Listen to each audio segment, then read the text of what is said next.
Monsieur Aboudji Hamidani, excusé. Madame Ala Sylvie, excusé. Madame Béar Tamara. Monsieur Berton Franck. Madame Boulenseur Nadia. Monsieur Brinis Wally. Voilà. Monsieur Cazola Roland. Monsieur Choulacliès est excusé. Monsieur Coppola Jean-Marc est excusé. Madame Di Marino Anne n'est pas là. Monsieur Espinoza Victor Hugo. Madame Etunji Zita. Monsieur Fadla Atab. Monsieur Faudé Amidou est excusé. Madame Frenzel Lydia. Madame Furas Josette. Madame Gali Samia. Elle devra arriver. Madame Giacomoni Elisabeth. Madame Hout Sabrina. Madame Grèche Sophie. Monsieur Gibraël Sébastien est excusé. Madame Caraga Aline. Madame Caramfilian Jacqueline est excusée. Monsieur l'Ancien Christian excusé. Madame Maheu Fabienne est excusée. Monsieur Mélan Gérard. Madame Mokhtari Férouz. Madame Naïtali Sabrina excusée. Madame Pasquini Marguerite. Monsieur Pastor Romain ici présent. Monsieur Ramdan Edji. Monsieur Selou Mareski. Madame Swali Chayachi. Monsieur Spinelli Gilbert. Madame Vestieux Catherine est excusée. Et Monsieur Yousfi Younes. Je laisse la parole à Madame le maire. Merci Monsieur Pastor. Le quorum étant atteint, nous pouvons commencer le conseil d'arrondissement. Bon, il y a pas mal d'excusés en raison de, malheureusement, de certaines contaminations au Covid. Donc, on souhaite à nos collègues un prompt rétablissement et dans les meilleures conditions. Donc, pour commencer, je vais mettre aux voix le procès verbal du dernier conseil d'arrondissement qui s'est tenu le 8 novembre. Qui est contre? Qui s'abstient? Le Rassemblement national. Il est donc voté à la majorité. Nous allons maintenant commencer l'ordre du jour de ce conseil d'arrondissement. Le premier rapport, c'est Monsieur le Premier adjoint qui le présente, Gilbert Spinelli.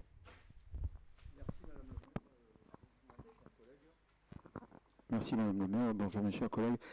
Il s'agit de voter le rapport que je vais vous demander de voter a trait de nous permettre un programme d'investissement, un premier jet, pour pouvoir, bien entendu, suivre notre programme d'équipement avant le vote du budget primitif. Il s'agit donc de voter le quart de la dotation à équivalence de 46 252 € pour une dotation générale de 186 218 €. Voilà. Monsieur Spinelli, merci. Y a-t-il des prises de parole sur le rapport qui vient d'être présenté par le premier adjoint? Non, ben écoutez, je pense que vous avez été complet, monsieur le premier adjoint. Effectivement, c'est une avance pour permettre de continuer à fonctionner après la clôture budgétaire. Donc, je mets donc aux voix. Qui est contre ce rapport? Qui s'abstient sur ce rapport? Rassemblement national. Il est donc voté à la majorité. Le rapport 2, c'est Madame Tamara Béard qui le présente.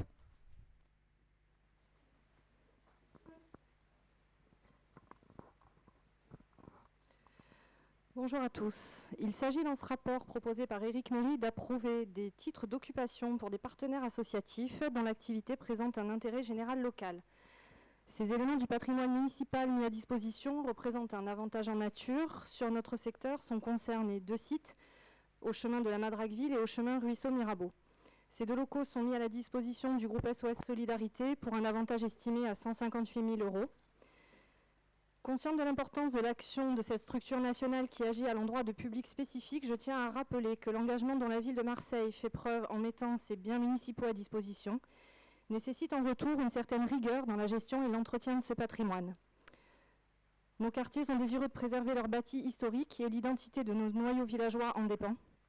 L'esprit village dont beaucoup d'habitants ne veulent se départir lors de rénovation ou de réhabilitation générale ne perdurera qu'au prix d'une extrême vigilance. Nous serons donc attentifs au respect des engagements pris par ces partenaires dans l'usage, l'entretien et la remise en état éventuelle de tout bien municipal de notre secteur. Je vous demande de voter favorablement ce rapport. Merci. sur ce rapport. Oui, alors effectivement, c'est une bouffée d'air frais pour ces associations, effectivement, dont on a bien besoin sur le territoire et au-delà du territoire. La ville de Marseille, par le biais de cette délibération, fait preuve, une fois de plus, démontre sa générosité et montre que nous menons une politique municipale solidaire en faveur des plus précaires, des plus démunis. Et nous ne pouvons que nous féliciter de cette délibération. Et bien évidemment, je vous invite à la voter favorablement. Qui est contre cette délibération? Qui s'abstient sur cette délibération? Rassemblement national. Elle est donc votée à la majorité. Le rapport 3, c'est Madame Furas qui le présente. Merci Madame le maire, mesdames et messieurs les élus. Donc ce rapport a pour objet l'accueil d'une nouvelle promotion de 150 apprentis de 16 à 29 ans, avec ou sans diplôme, au sein des services municipaux. Ce dispositif qui offre la possibilité d'alterner un enseignement théorique et une pratique professionnelle supervisée par un maître d'apprentissage qualifié. Ça permettra aussi de suivre une formation qualifiante rémunérée tout en capitalisant une expérience en milieu professionnel dans la filière de leur choix. Ce programme représente une réelle opportunité d'accéder à un emploi qualifié et à terme d'intégrer la fonction publique territoriale. Il est vrai que la ville de Marseille s'est résolument engagée dans les années 90 dans le programme d'accès à l'apprentissage. Mais depuis, ce dispositif a changé. On s'est pris la mission locale, dont je suis la présidente depuis un certain temps. Et nous avons démarré l'année dernière avec 120 postes que la ville a offerts aux jeunes. Et ce qui les différencie, effectivement, c'est ce que je vous ai dit, c'est l'ouverture à tous ces jeunes qui viennent d'horizons différents. Et c'est la ville qui a fait appel, donc, comme je vous l'ai dit tout à l'heure, à la mission locale pour mettre ce dispositif en place. L'année dernière, 700 jeunes de niveaux différents ont répondu et certains ne savaient même pas qu'ils pouvaient accéder à des emplois de la ville de Marseille. Une vraie formation leur est offerte par des écoles et des organismes de formation, une vraie passation de compétences entre les agents qui doivent partir à la retraite et les jeunes qui doivent les remplacer. Avant, il était proposé des emplois dans les filières ouvrières et techniques, sanitaires et sociales et tertiaires. Donc aujourd'hui, avec notre nouveau dispositif, nous allons le déployer sur l'environnement, l'énergie et la communication digitale. En définitive, une vraie modernisation et une grande équité a vu le jour au sein de cette belle collectivité. Je vous propose de le voter favorablement, bien sûr. Madame Furas pour cette présentation qui est complète. Y a-t-il des prises de parole sur cette délibération? Madame Frenzel et ensuite Madame Etoundi.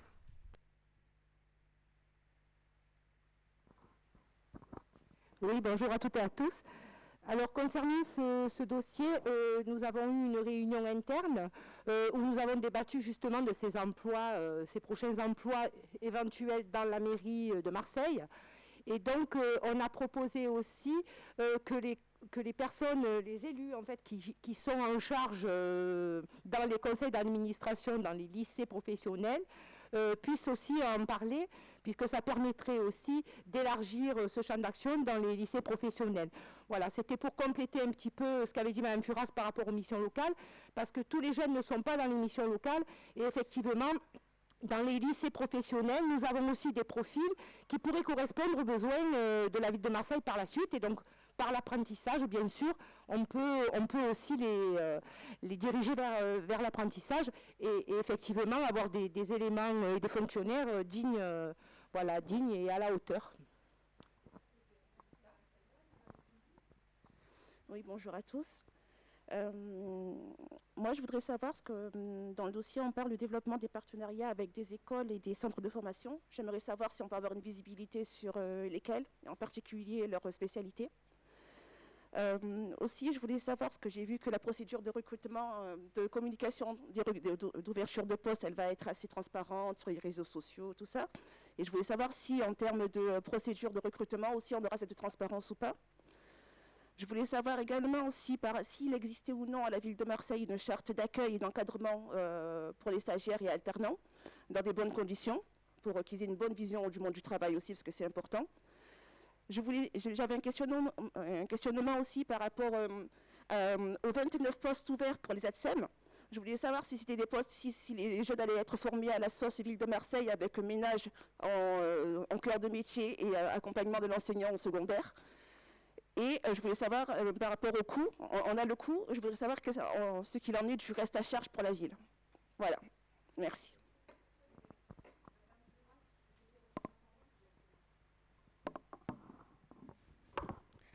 Alors pour répondre un petit peu à ce que vous avez dit, au niveau des questions, donc la première c'était... Alors la première... On va faire comme ça ça ira, parce que vous en avez posé beaucoup, et je vais répondre au fur et à mesure. Par rapport aux écoles et aux centres de formation avec qui des partenariats vont être développés, il s'agit de quel établissement et sur quelle spécialité? Alors, si vous voulez, c'est par rapport aux filières qui vont être développées, et au fur et à mesure, on va regarder avec les organismes de formation et les écoles de formation qui correspondent aux filières qui seront proposées, puisqu'on va du petit niveau jusqu'au master.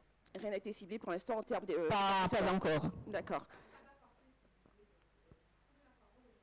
Eh bien, justement, je me pose la question et après de ne pas développer, d'accord.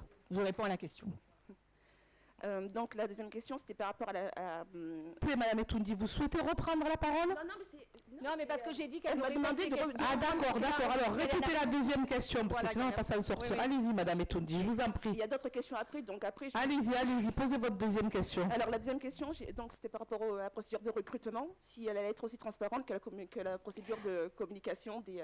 Alors, si vous avez suivi, l'année dernière, on l'a déjà fait. Il y avait 120 postes qui avaient été proposés. Donc, c'était sur tous les réseaux. Et il y a un site de la ville de Marseille. Et ce que je voulais dire, Lydia, c'est que ce n'est pas que la mission locale, effectivement, puisque le dispositif existe. Le site de la ville de Marseille est ouvert et tout le monde pourra répondre. D'ailleurs, l'année dernière, il y a eu 700 jeunes qui ont répondu sur toute la France. Voilà, donc c'est vraiment en transparence. Ma question, c'était la procédure de recrutement interne, en fait. Si elle allait être aussi transparente que la communication. Absolument, puisqu'il y a une présélection qui est faite, après il y a... Voilà. Non, il n'y a pas de souci là-dessus. Et par rapport aux ATSEM? D'accord. Par rapport aux ATSEM, je répète aussi, ou c'est bon? Dans les ATSEM, sur là-dessus, si vous voulez, c'est la carrière sanitaire et sociale, et ça, elle est un peu à part. C'est ce qui est dit dans le rapport, d'ailleurs. Si Madame Furas, vous avez terminé Oui, très bien. Alors je vais essayer quand même d'apporter une réponse globale, à moins que quelqu'un d'autre veuille intervenir sur cette question. D'accord, très bien. Bon, Madame Etoundi, vous l'avez bien compris, aujourd'hui on recense des besoins au niveau des mairies de secteur, au niveau des services centraux de la ville, et un choix a été arrêté, à savoir que sur la mairie du 8e secteur, à savoir la nôtre, nous avons fait remonter un certain nombre de choix, de besoins, excusez-moi, et 2 choix ont été arrêtés, à savoir un plombier pour conforter la régie de la mairie de secteur qui est en grande souffrance depuis un certain nombre de temps, et notamment une assistante de direction sur des services de la mairie de secteur. Indépendamment de ça, vous l'avez bien compris, des postes ont été retenus dans les services centraux, dans les mairies de secteur de la ville.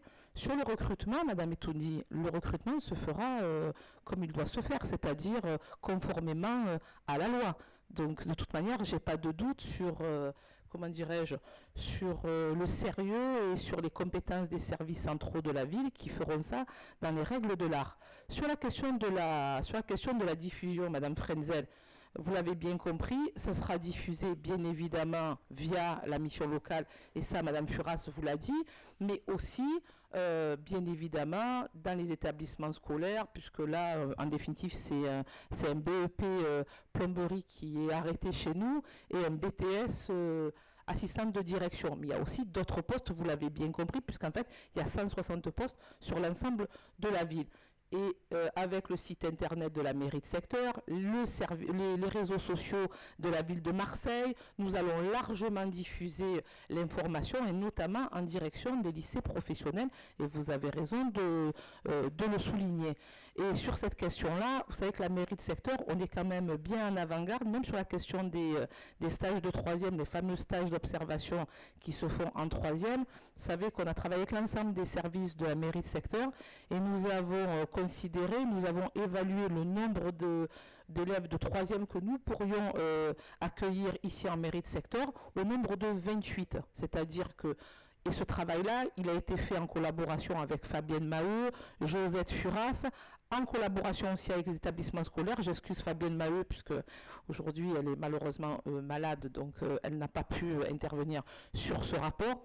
Bien évidemment, l'idée c'est de diffuser le plus largement possible ce dispositif qui effectivement est un dispositif de qualité qui, permettra de parfaire formation de nos jeunes étudiants, de nos jeunes diplômés qui souhaitent approfondir leur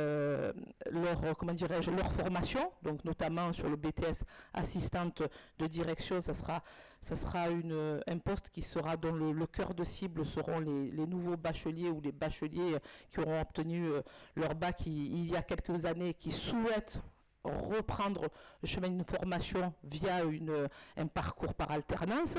Et bien évidemment, j'ai envie de dire que le sésame pour ceux qui seront retournés, c'est d'intégrer la ville de Marseille.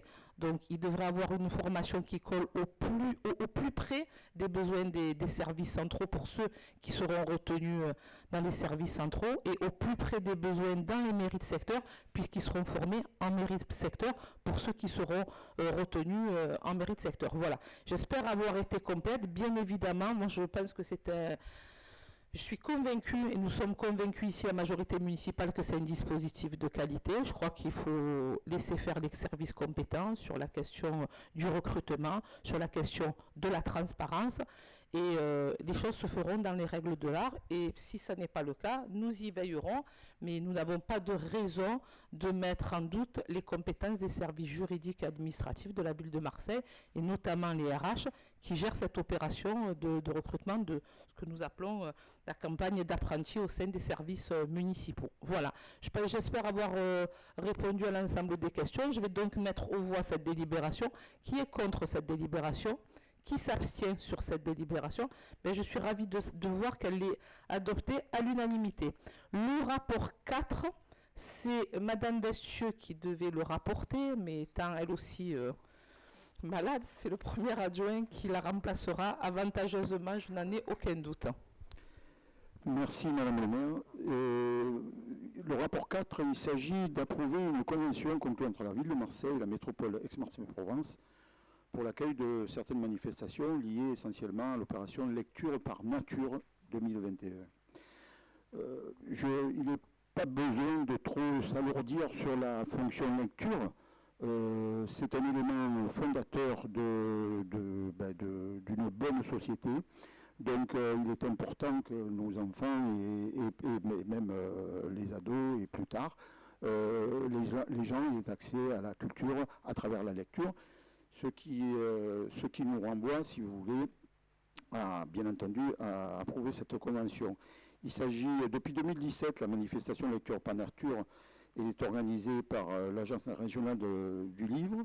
Il s'agit de conforter les bibliothèques et les médiathèques, et nous savons tous ici combien la nouvelle médiathèque est chère à notre cœur, puisque nous l'avons tellement attendue. Aujourd'hui, on espère lui souhaite le plus grand avenir. Voilà. Donc les 4 premières éditions ont fait la démonstration que la lecture par nature est un événement qui contribue à une transversalité culturelle. Donc les échanges, la communication. Son objectif est d'expérimenter une action culturelle innovante, intégrant les questions de l'accès à la culture et du renouvellement des publics. Chaque année, un appel à projet autour d'une thématique est lancé par la métropole. Les associations retenues proposent différents ateliers et spectacles aux aires de lecture qui sélectionnent des manifestations qu'elles souhaitent accueillir. En effet, Lecture par Nature s'inscrit dans les objectifs des politiques publiques qui favorisent le développement d'un écosystème culturel riche et diversifié, qui est capable de répondre aux aspirations des artistes comme aux attentes du public le plus large. C'est notre cas. Promouvoir la culture comme un outil d'ouverture au monde et à sa diversité est essentiel aussi. C'est pourquoi la ville de Marseille souhaite s'associer pour la 5e année consécutive à cette manifestation en accueillant au sein du réseau des bibliothèques entre le 27 octobre 2021 et le 22 janvier 2022 les représentations suivantes. Alors vous les lirez dans le rapport. et donc produite par l'association Image Clé et la compagnie Émile Sarr, avec la collaboration de l'écrivaine Sarah Kerina. Voilà, je vous demande, mes chers collègues, de donner le meilleur accueil à cette approbation de convention. Merci, M. Spinelli. Y a-t-il des prises de parole sur ce rapport? Oui, effectivement, ce sont des dispositifs dont nous avons besoin sur le territoire, sur lequel il y a une vraie nécessité. Quand on sait le combat que nous avons mené ici en mairie de secteur sur la bibliothèque et la médiathèque du Plan d'Ao, qui s'appelle d'ailleurs la médiathèque Salim à Tubou, on s'est fortement battu pour cette médiathèque les uns et les autres, puisque jusqu'à la création de cette médiathèque, je l'ai très souvent rappelé dans cet hémicycle, nous n'avions que 400 mètres carrés de livres pour 100 000 habitants. On a du mal à le croire d'ailleurs que dans une ville de 100 000 habitants, nous ne puissions à l'époque bénéficier que d'une bibliothèque de 400 mètres carrés de livres. Aujourd'hui, c'est plus le cas avec la bibliothèque du Plan d'Ao qui a pris toute sa place ici dans le secteur, mais au-delà du secteur. Et c'est très bien, c'est ce qui permet aussi de mixer les publics, et c'est ce qui fait aussi que ces équipements vivront plus efficacement et de manière plus efficace. Alors nous ne pouvons que nous féliciter bien évidemment du vote de cette délibération, de la présentation et j'espère du vote à l'unanimité de cette délibération. C'est la raison pour laquelle je la mets aux voix. Qui est contre cette délibération? Qui s'abstient? Elle est donc votée à l'unanimité et on peut s'en féliciter collectivement. Le rapport 5, c'est Madame Shaïda Chiswahili qui le présente.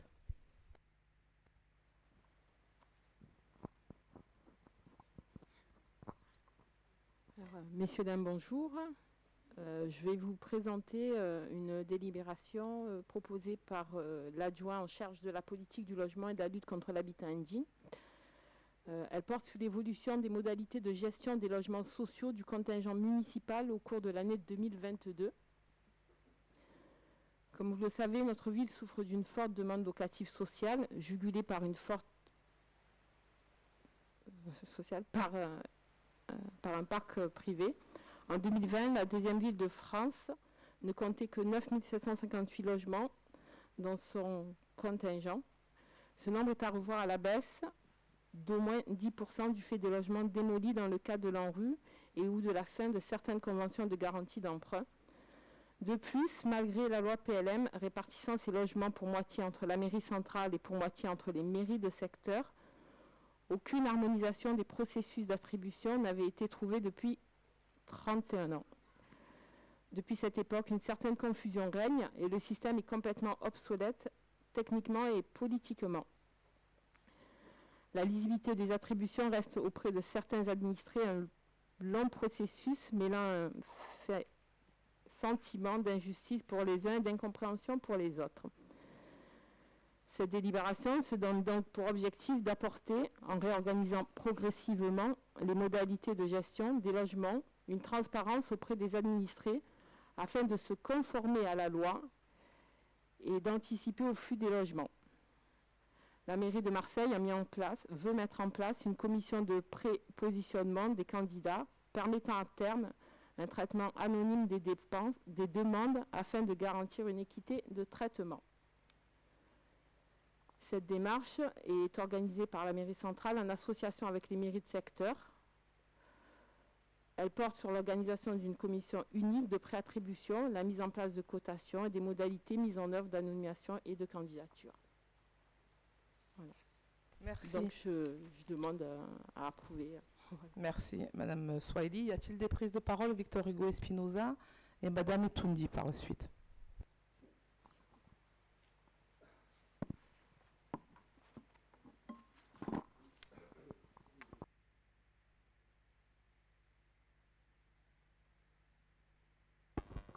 Oui, allô. Oui, bonjour à tous. Et voilà, ce rapport, je trouve que c'est très intéressant parce que tout ce qui va vers la transparence, c'est quelque chose qui est bien. Évidemment, si on a promis la transparence, il faut aller jusqu'au bout. Vous savez que transparence, c'est aussi accessible à tous les élus, accessible à toute personne qui souhaite consulter justement ces transparences, pour aller jusqu'au bout, parce qu'il y a des fois qu'il y a eu des transparences qui n'étaient pas très transparentes quand on est arrivé au bout. Donc c'est ça que je veux juste remarquer. Pour autre part, dans les camps 16, on a très peu d'attributions, tellement peu que ça fait 2% des demandes, ça fait presque rien. Donc on voit bien que le problème, il n'est pas, on peut dire, sur les choix, plutôt sur la production de logements pour les gens qui sont là. Mais moi, en tant qu'élu et en tant qu'adjoint à tout ce qui est risque, je vais me référer plutôt au risque dans lequel l'ordinateur ne pourra jamais choisir à la place d'une urgence. Quelle urgence? L'habitat indigne. Je me rappelle très bien pour la rue d'Aubagne, le 5 novembre 2018, il y a eu une immeuble qui est tombé. Je me rappelle qu'à la télé et par les journaux, moi-même avec mon association, on avait lancé l'effet d'avoir une cartographie claire sur l'habitat qui est prêt à tomber, qui peut tomber, l'habitat qui est indigne, ça veut dire qu'on est inhabitable pour différentes raisons. Vous connaissez amiante, plomb, habitat toxique, je l'appellerai, l'humidité, allergie, toutes ces choses-là qui deviennent quelque chose d'inconcevable et que peut avoir l'urgence. Sans compter aussi toutes ces urgences qui sont liées aux différentes violences, les violences aux femmes, violences aux enfants, violences au voisinage. Il y a aussi dans des endroits que c'est difficile cohabiter. Donc tout ça, je pense qu'il peut y avoir une espèce de critères, parce que l'algorithme qu'on va mettre dedans, ça va être lui qui va définir comment on va choisir de façon transparente et qu'on ne sait pas qui c'est celui qui demande. Mais le problème c'est que celui qui demande, à un moment venu, il y a des urgences tellement qu'on connaît très bien la personne. Donc c'est pour ça que je voulais parler de ces urgences, parce que c'est bien d'aller dans ce sens-là, mais c'est mieux peut-être commencer à construire un habitat digne, et c'est mieux aussi voir tous les locaux libres qu'il y a, qu'est-ce qu'on peut faire pour peut-être régler les problèmes des gens qui sont dans l'urgence à Marseille.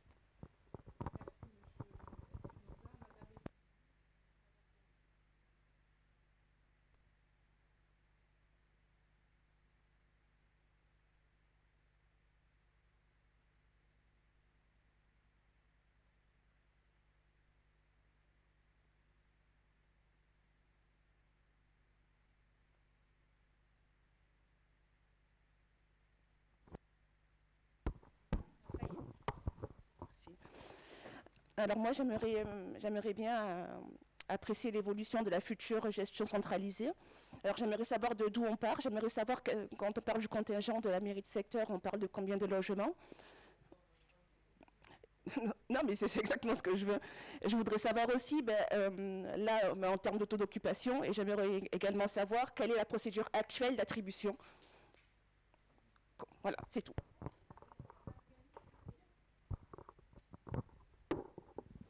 Oui, Madame la maire. D'abord, plusieurs choses. La question du logement, si on la prend que par le bout de l'attribution, c'est que vraiment, on se trompe complètement.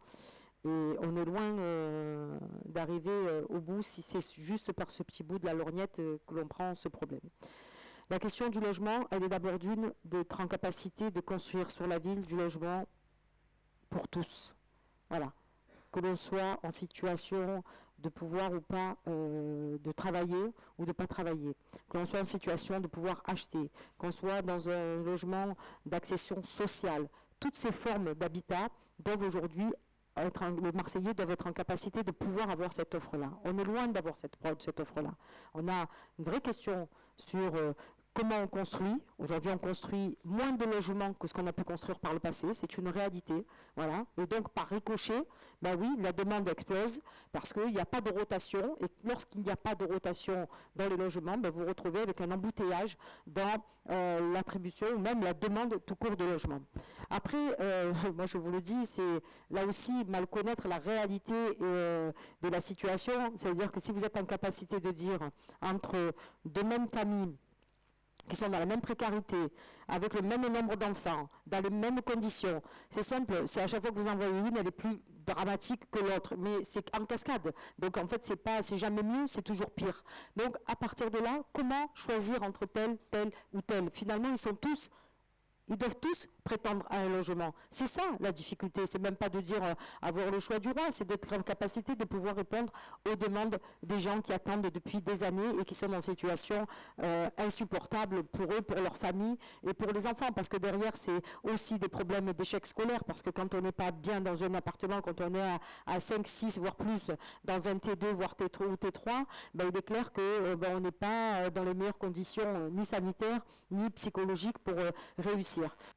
C'est le premier élément. Ensuite, il y a, je l'ai dit, la deuxième question, c'est la question de construction, permis de construire. Ben, il faut qu'on accélère la construction de logements si on veut apporter des réponses aux Marseillaises et aux Marseillais. Parce que moi, je ne vois pas comment on peut donner du logement s'il n'y en a pas en construction, s'il n'y en a pas des neufs, s'il n'y en a pas avec toutes les formes de logement que j'ai dites. Ensuite, il y a la question, et c'est le travail dans le cadre de ma délégation que je suis amenée à faire, et dès janvier, je vais convoquer, j'ai bien le terme de convoquer parce qu'il n'y a pas d'autre, c'est pas une réunion, je ne vais pas les inviter à une réunion, je vais les convoquer, tous les syndics des copropriétés dégradées. On a de plus en plus des copropriétés dégradées qui aujourd'hui sont en situation d'échec.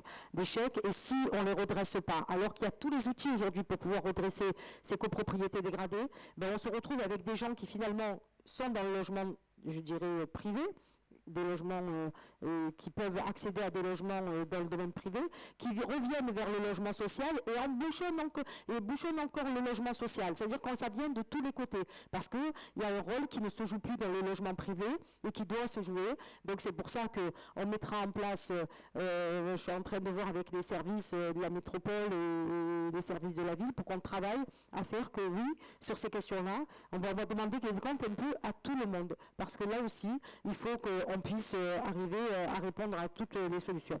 Ensuite, il y a la reconstitution de l'offre, parce que là, on parle du logement social. Normalement, on devrait construire à Marseille 2600 logements par an. Je crois que cette année, si on arrive à péniblement 600, c'est le bout du monde. Vous vous rendez compte le retard qu'on a sur l'année 2021. Imaginez, hein, donc je ne vous dis même pas 2022, parce que je ne vois pas beaucoup de permis de construire fleurir sur Marseille. Mais donc, ce qui va se passer, c'est qu'à l'heure où on se parle, on a une réalité, c'est qu'on a des gens qui sont en souffrance parce qu'il n'y a pas de construction de logement. C'est une réalité. Plus la question, je vous ai dit, du logement privé, qui pour certains est dans un état lamentable. Hein. Je vais prendre chez nous un exemple. On a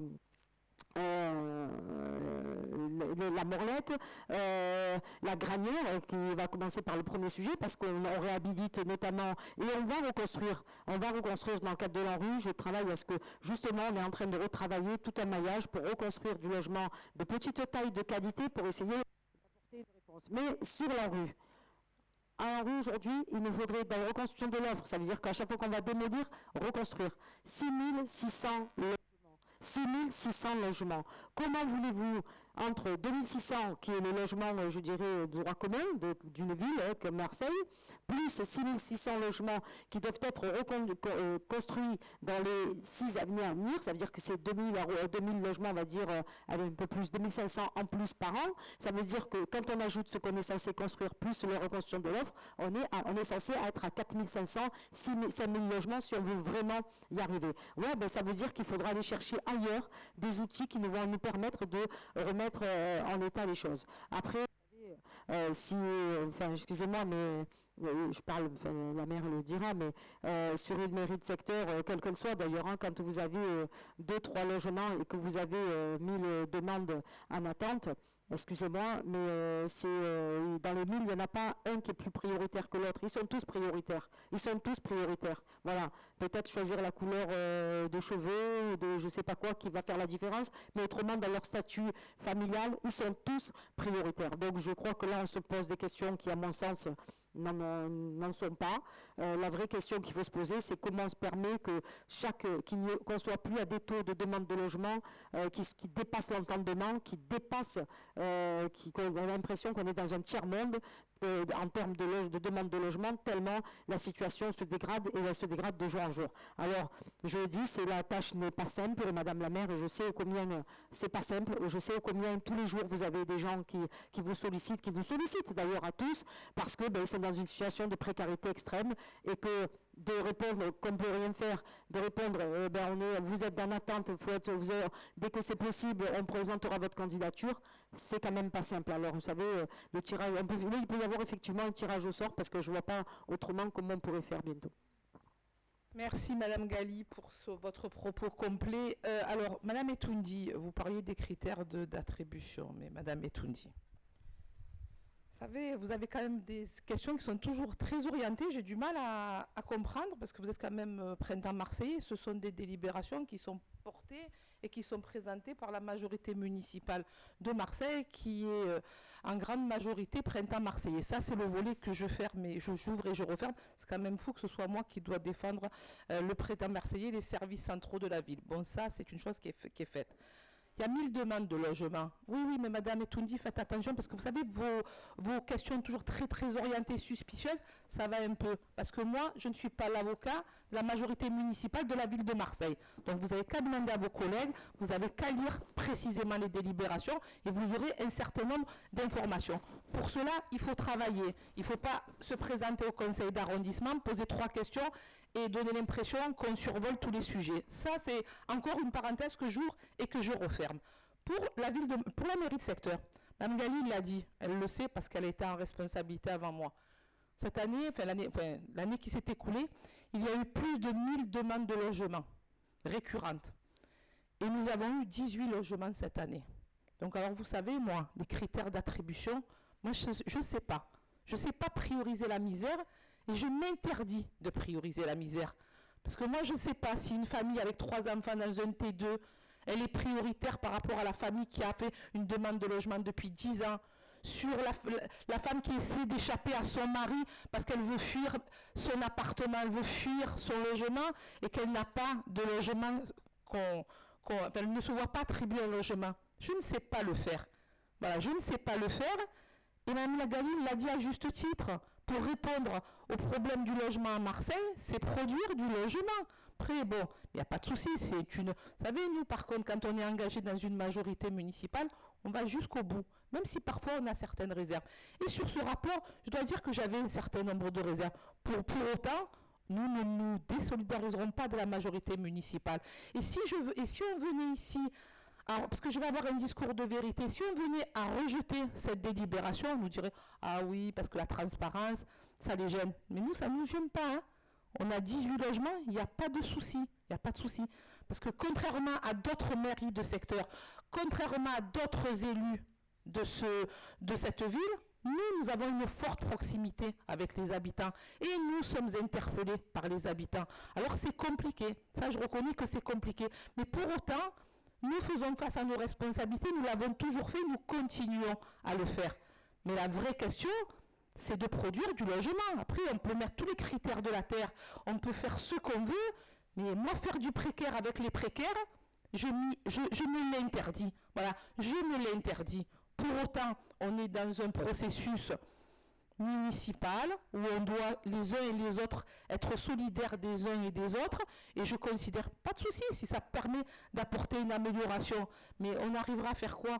À fixer des critères de logement, d'attribution de logement sur 18 logements dans l'année? Est-ce qu'on réglera pour autant le problème du logement sur le secteur, puisque là en définitive nous parlons des dossiers du secteur?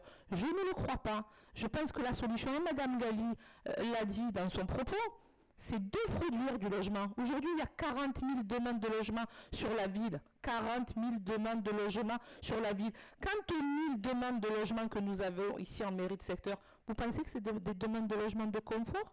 Vous pensez que ce sont des attributions de confort? Vous pensez que quand on vient à la mairie de secteur, qu'on attend une demi-heure pour déposer son dossier de logement, qu'on interpelle les élus, qu'on appelle le service du logement tous les jours, on l'appelle pour des raisons de confort parce qu'on ne se sent pas bien dans son logement? Non, on se sent vraiment mal dans son logement, pas très mal, et on est en souffrance dans ce logement. Alors, bien évidemment que nous allons voter cette délibération parce que nous n'avons ni de pensée orientée, ni de pensée suspicieuse à l'égard de la majorité municipale de la ville, et que nous considérons que Ben écoutez, et puis de toute manière, on doit s'inscrire dans le cadre de la loi, puisqu'a priori, ça aurait dû être fait depuis des années. Donc on se met juste en régularité, parce qu'on va dire les choses. Ça aurait dû être fait depuis plus de 30 ans. Je parle sous le contrôle de Madame Galli, mais je crois que c'est ça, hein, voilà. Donc pas de souci. Mais les propositions que nous faisons, malheureusement, ne sont ni des propositions de confort, ni des attributions de confort. Le jour où nous arriverons à un moment donné où nous attribuerons des logements par confort, ben, ça voudra dire qu'on a réussi le pari du logement sur la ville. Et Mme Galli a raison de le dire, aujourd'hui il y a 600 constructions, là où on aurait dû en avoir 2600 permis de construire. Voilà, c'est un delta de 2000, qui s'accumule d'une année sur une autre et qui creuse le fossé du problème des attributions du logement sur la ville. Alors, en attendant de régler des problèmes de confort, ce qui est loin d'être le cas, et d'ailleurs, Madame Galli, nous comptons fortement sur vous, sur la question de l'ANRU, sur la question, oui, ben voilà, sur l'ANRU, parce que si vous réussissez et vous réussirez le pari de l'ANRU, ben, on aura réglé un certain nombre de problèmes sur le secteur. Pas tous les problèmes, mais un certain nombre de problèmes qui est aujourd'hui, il faut le savoir, aujourd'hui le problème numéro 1 pour les habitants, c'est le problème du logement. Et pour ceux et celles qui sont élus dans ce secteur depuis des années, je pense à M. Fadla, Mme Galli, à Mme Furas, Mme Paschini, on le voit quand on nous demande des rendez-vous. Il y a quelques années, on avait des demandes diverses et variées. Aujourd'hui, sur 10 rendez-vous, vous en avez 9 c'est un problème de logement. C'est une réalité. Alors vous savez, moi, Mme Etoundi, quels sont les critères d'attribution? Vous demanderez à vos collègues de la ville quels sont les critères d'attribution sur les logements. Nous essayons de régler très modestement les problèmes de logement sur le secteur avec le quota miséreux dont nous disposons. Et moi, vous savez, je ne sais pas répondre à des problèmes qui relèvent de la misère, parce que le problème du mal logement, c'est un problème qui relève de la misère, avec des outils qui ne sont pas à la hauteur des enjeux sur la ville. Voilà. Pour autant, je vous demande bien évidemment de voter cette délibération pour nous mettre en conformité avec la loi, et parce que quand nous nous engageons avec des partenaires, nous nous engageons jusqu'au bout. Voilà, je mets donc ce rapport aux voix. Qui est contre? Qui s'abstient? Merci de l'adopter à l'unanimité. Le rapport 6, c'est de nouveau Madame Swahili. Alors, c'est une délibération concernant l'aide de production de logements sociaux pour 5 opérations. Dans notre secteur, c'est la résidence littorale qui se trouve dans le 15e arrondissement, 69 chemin du Cap Janet, quartier de la Calade. Il s'agit d'un ancien foyer de travailleurs migrants composé de 160 logements transformés en résidence sociale en début des années 2000, qui ne répond plus aux normes réglementaires actuelles ni aux besoins particuliers des résidents, personnes vieillissantes ou présentant des problèmes de santé du fait de la taille et des éléments de confort limités à certains logements. Le principe de cette opération consiste à démolir en une seule phase le foyer existant et à reconstruire en une seule phase également une résidence neuve d'une capacité de 158 logements autonomes et meublés du type 1 au type 2, financés en PLAI, d'une surface moyenne de 22,65 mètres carrés. Donc il est approuvé la participation de la ville d'un montant de 500 000 € pour la construction des 158 logements. Et donc voilà, quoi. Donc demande à voter favorablement le rapport. Voilà, c'est ça. Merci Madame Swahili. Madame Frenzel, puis après Madame Galli, c'est ça? Allez, très bien. Madame Frenzel.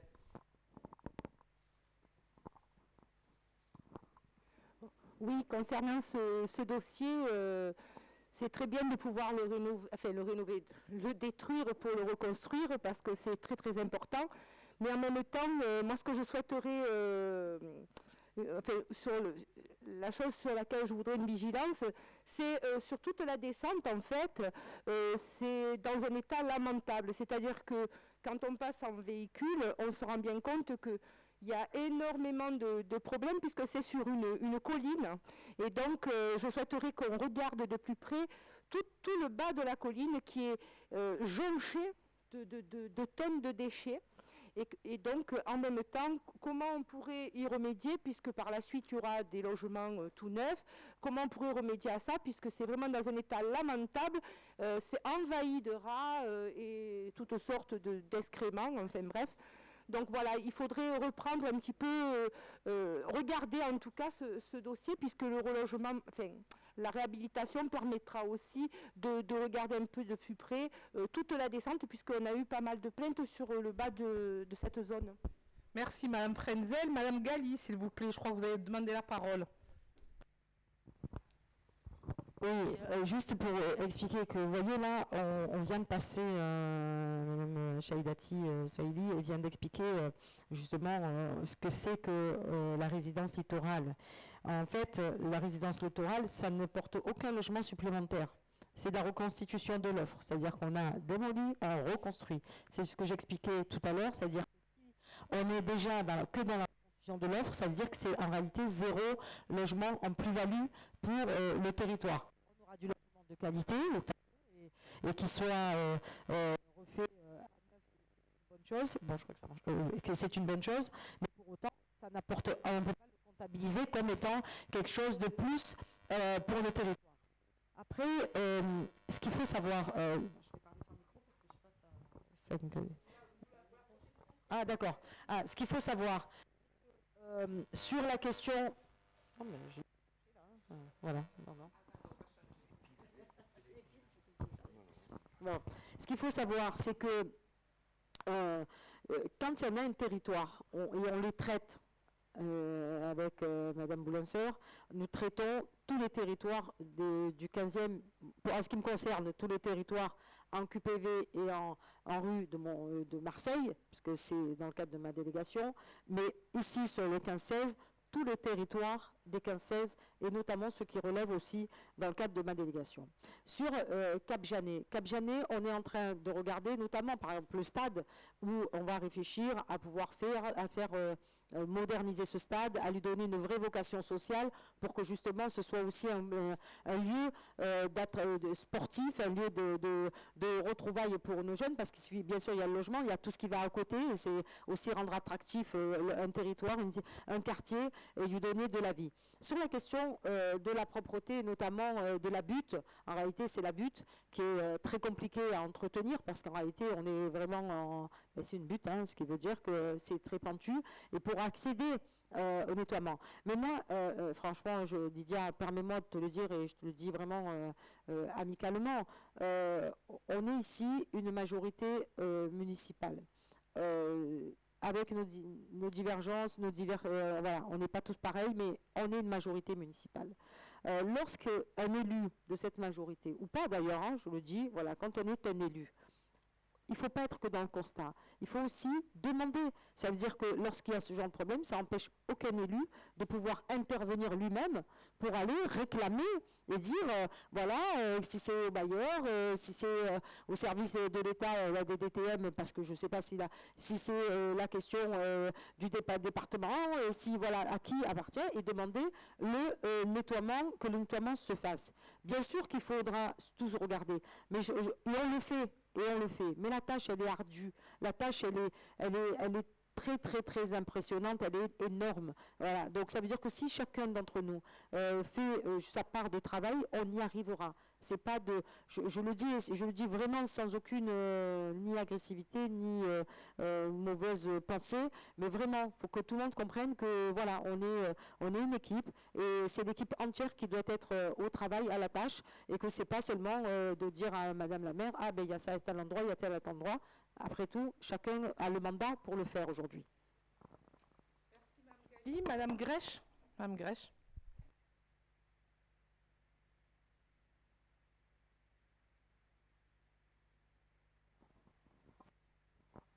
Bonjour Madame le maire.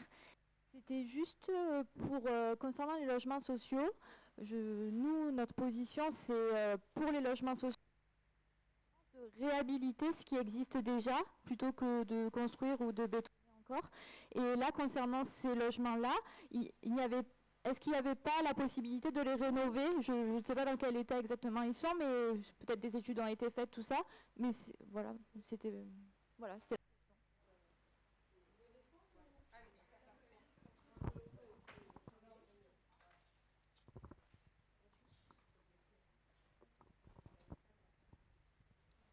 c'était des logements où il fallait absolument tout reconstruire pour la simple et bonne raison, c'est que les logements n'étaient plus aux normes aussi par rapport au type 2. C'est des petits logements pour donc des jeunes des travailleurs, hein, donc logements familiaux, enfin, même si ça le devient pour certains, mais en tout cas, ce que je peux dire, c'est que c'est des logements qui n'étaient pas adaptés aujourd'hui à la situation. Et des fois, la démolition coûte beaucoup moins cher que tout simplement la réhabilitation, ça je peux vous le dire, parce qu'on se pose de vraies questions, notamment dans le cadre de l'ANRU, des fois de pouvoir se poser la question de savoir est-ce qu'on démolit, est-ce qu'on reconstruit, et je peux vous dire par exemple à la Bégude, on se posait la question de la démolition, de la réhabilitation, et on m'explique, enfin après moi je fais confiance à ceux pour qui c'est le métier, hein, moi je ne suis pas ingénieur, architecte, mais qui vous expliquent que finalement ça coûte beaucoup plus cher, donc des fois il vaut mieux démolir, reconstruire dans de bonnes conditions, des questions de sécurité, parce que si les normes qui étaient par le passé ne sont pas celles d'aujourd'hui, et notamment aussi sur la question énergétique, donc c'est pas plus mal finalement d'avoir des logements qui soient construits, on sait qu'après malheureusement ils seront là pour très longtemps, comme on peut le voir pour certains d'ailleurs. Merci Madame Gali. Oui, effectivement, et notamment sur l'opération Cap Janet, Madame Grèche, pour répondre à votre question, les études ont démontré que la réhabilitation coûtait largement plus cher que la reconstruction au regard, comme a pu vous le dire Madame Gali, de l'état du bâti. Hein. Ça a une soixantaine d'années, ce programme. Qui était pensé à l'époque, qui était, j'ai envie de dire, adapté, qui ne l'est plus aujourd'hui, notamment sur la question énergétique. Et ce sont des gouffres énergétiques, ces immeubles. Hein. Donc c'est la raison pour laquelle le choix de la reconstruction était évident.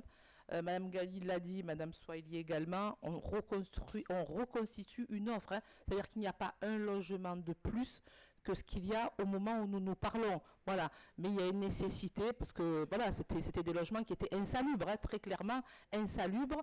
Et si on avait continué à laisser vivre le bâti tel qu'il est aujourd'hui, on aurait pu se retrouver dans une situation dramatique, comme on a pu malheureusement se retrouver à Marseille dans des situations dramatiques. Et bien évidemment, Mme Grèche, nous essayons toujours, et la preuve en est sur la Petite Savine, de réhabiliter plutôt que de reconstruire. Parce que sur la Petite Savine, le bâti était un bâti de qualité. On a réhabilité vraiment de manière, j'ai envie de dire, c'est beau, voilà, c'est beau, c'est bien. Enfin, aujourd'hui, il y a de beaux logements. On a pu garder la structure. C'est vrai que finalement, ça a quasiment coûté la reconstruction. C'est ce que nous disait le bailleur lors d'une réunion avec Madame Gali. Mais pour autant, quand on peut conserver, bien évidemment, ce qui existe, c'est ce que nous privilégions et c'est la piste que nous essayons de favoriser. Sur Cap Janet, voilà, c'était une nécessité. Nous avons eu de nombreuses réunions de travail. On fait parfois même les architectes, vous savez, où notamment sur la question des pignons, on avait mis pignons à l'arrière du bâti, je parle sous le contrôle du directeur général des services, où il y a une vue mer et plutôt qu'à l'intérieur. Donc on a fait modifier. Donc vous voyez, on travaille avec les techniciens, les architectes qui ont parfois une vision, mais qui n'ont pas une vision du vécu, parce que nous avons vécu dans ce secteur, nous connaissons ce qui est beau et ce qui est moins beau. Et sur le Cap Janet, il y a une vue sur le littoral de qualité. C'est vrai qu'on a demandé à mettre les fenêtres à l'arrière et les pignons à l'intérieur plutôt que l'inverse. Et ça a été modifié. Et nous sommes toujours force de proposition. Même le Gali le disait à l'endroit de Madame Frenzel. Il n'y a pas de souci. Il faut bien évidemment être force de proposition. Il faut bien évidemment, c'est pas interdit, hein, que les choses soient bien claires. Hein. Tout ce qui peut améliorer les choses, il faut être force de proposition, il faut proposer, parce qu'on ne détient pas la vérité les uns et les autres, mais collectivement, comme j'ai l'habitude de le dire, on va souvent plus loin et on est souvent plus intelligents tous ensemble qu'individuellement. Et plutôt que d'attendre le moment du conseil d'arrondissement, voilà, moi ma porte est ouverte, enfin, la porte des uns et des autres est ouverte, notamment celle de Madame Gali, qui n'est pas blindée jusqu'à preuve du contraire. Et quand vous avez des propositions et quand effectivement il y a une expertise sur le terrain, il faut nous faire remonter les informations et ne pas attendre le moment du conseil d'arrondissement pour faire ce genre de commentaires, même s'ils sont les bienvenus. Hein. Je ne veux pas, voilà, que les choses soient bien claires. Non, bien sûr, mais bien sûr. Mais par contre, je ne dis pas ça à votre endroit, Madame Frenzel, mais pour ceux qui pensent que le conseil d'arrondissement est une tribune où on donne, bien sûr, Madame Frenzel, c'est un lieu d'échange, mais il ne faut pas que certains s'en servent comme une tribune pour donner le sentiment qu'ils travailleraient plus que les autres. Donc voilà, parce que Madame Frenzel, je vous ai dit que ce n'était pas à votre endroit. Entendez quand je vous parle, Madame Frenzel. On gagnera du temps, et vous et moi. Voilà. Comprenez quand je vous parle. Je pense parler le français. Je pense parler le français à peu près correctement. Donc vous me comprenez. Si vous voulez rentrer dans un débat, il n'y a pas de souci, on le fera ailleurs. D'accord? Il n'y a pas de problème. Moi, je dis juste que, voilà, si pour ceux qui veulent travailler avec la majorité municipale de secteur, pour ceux qui veulent travailler avec les adjoints de la ville, il n'y a pas de souci de ce point de vue-là, je le dis publiquement. Alors plutôt que de lancer des commentaires à l'emporte-pièce au moment du conseil d'arrondissement pour avoir le sentiment d'exister ou d'avoir une tribune, je dis juste que c'est, voilà, on peut travailler plus efficacement et j'invite tout le monde à travailler plus efficacement. Voilà. Moi, vous savez, plus on me fait de propositions, plus on me propose des choses, moi, ça me va très bien. Et je n'ai jamais refusé l'accès de mon bureau à qui que ce soit, à ceux qui me le demandent, bien évidemment. Voilà. Je mets donc aux voix cette délibération. C'est le rapport 6, merci, Monsieur le Directeur Général des Services. Qui est contre? Qui s'abstient? Il est adopté à l'unanimité. Le rapport 7, c'est Madame Férouz Mokhtari qui le présente.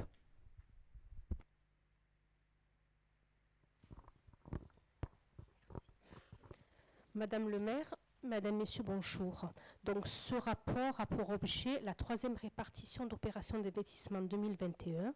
C'est l'approbation de l'affectation de l'autorisation de programme.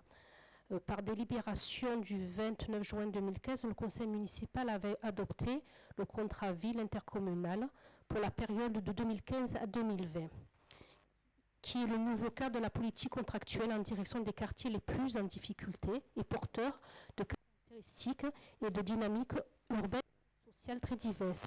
Ce rapport a été prolongé jusqu'à l'année 2022 par la délibération du 16 septembre 2019. Ce contrat donc définit le projet urbain et social qui vise à une meilleure intégration des quartiers prioritaires dans le fonctionnement urbain, social et économique de l'agglomération, réduisant ainsi les écarts de développement et les situations d'exclusion. Ce contrat se structure autour de 4 piliers, notamment la création sociale, le cadre de vie, renouvellement urbain, développement économique et emploi, et valeurs de la République et citoyenneté. La ville de Marseille est signataire du contrat ville et souhaite poursuivre ses engagements financiers. Sont aussi concernés dans le financement la caisse d'allocation familiale et le département. Le montant total de la participation de la ville s'élève à 471 375 000 €. Vous avez le détail de cette affectation dans le rapport. Sont notamment touchées des associations qui œuvrent dans le réaménagement de locaux, dans l'aménagement d'espaces verts, l'acquisition de véhicules d'occasion. Donc je demande à ce que ce rapport soit voté à l'unanimité. C'est bien, Mme Mokhtari, vous êtes directe, à l'unanimité, à la raison. Alors, vous devenez de plus en plus exigeant. Y a-t-il des prises de parole sur ce rapport qui a été présenté magistralement par Mme Mokhtari? Je pense qu'elle a tout dit. Bon, ben, vous savez ce qu'il vous reste à faire, à le voter à l'unanimité. Je le mets donc aux voix. Et j'en profite avant de le mettre aux voix, parce que quand je vois Mme Mokhtari, je pense à animation. Et je rappelle que vendredi soir, vendredi et samedi, aura lieu ici, dans le parc de la mairie, Noël dans le parc. Je cherchais, merci Mme Mokhtari, Noël dans le parc, où nous fêterons Noël dignement, côté festif, hein, vous avez bien compris. Ferme, luge, Père Noël, j'en passe et des meilleurs. Tout sera entièrement gratuit, toutes les activités, tous les dispositifs seront mis à la disposition des habitants gratuitement. Le lancement se fera vendredi à 18 h. Je vous invite tous à être présents, bien évidemment. Et voilà, donc du coup, ça me fait penser, de vous voir, Madame Mokhtari, ça me fait penser à Noël dans le parc. Je reprends la délibération. Qui est contre cette délibération? Qui s'abstient? Le Rassemblement national. Il est voté, je suis désolée, Madame Mokhtari, à la majorité. Le rapport suivant, le rapport 8, c'est Roland Cazola qui le présente. Merci Madame le maire. Chers collègues, dans le cadre de l'approbation de dénomination des voies, nous allons donner à une nouvelle voie qui se situe sur le chemin du Vallon des Tuves et qui aboutit sur la résidence de la Savine. Le nom qui va lui être attribué est le nom d'Antoine Savine, qui était un propriétaire cultivateur du XVIIe siècle. Je vous demande d'approuver ce rapport. Bon, y a-t-il des prises de parole? Madame Grèche? Madame Grèche.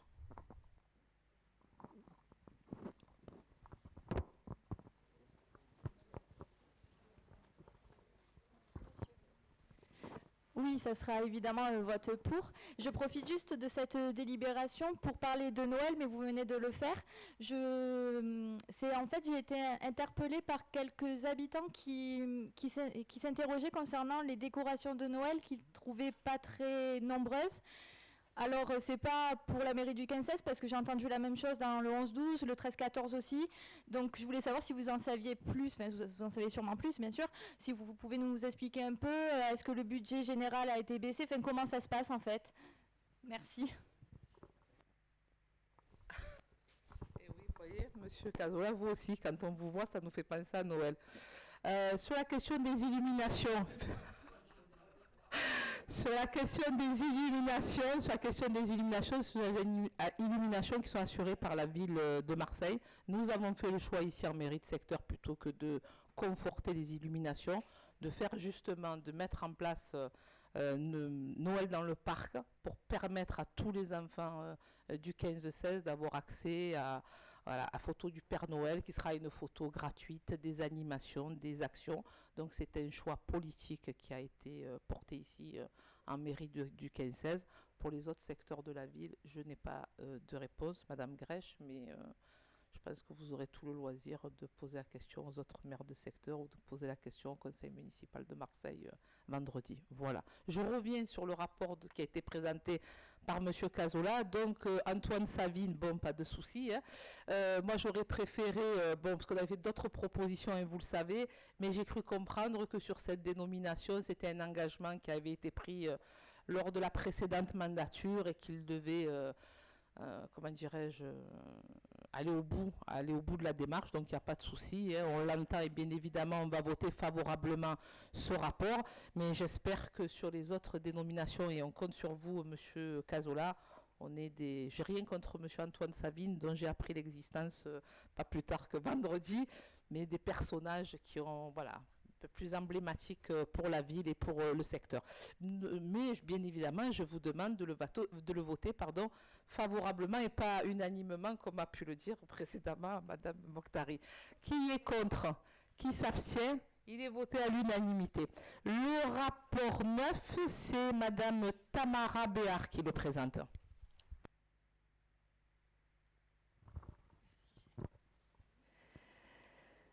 Donc, Madame Gassian, adjointe à la politique de la ville et aux mobilités, nous propose ce rapport. Il est question de mandater Monsieur le maire de Marseille pour engager et poursuivre notamment la desserte par le tramway de notre secteur jusqu'à l'hôpital Nord. La métropole tente sur ce point de contourner la volonté de la population et de l'État de désenclaver les quartiers nord.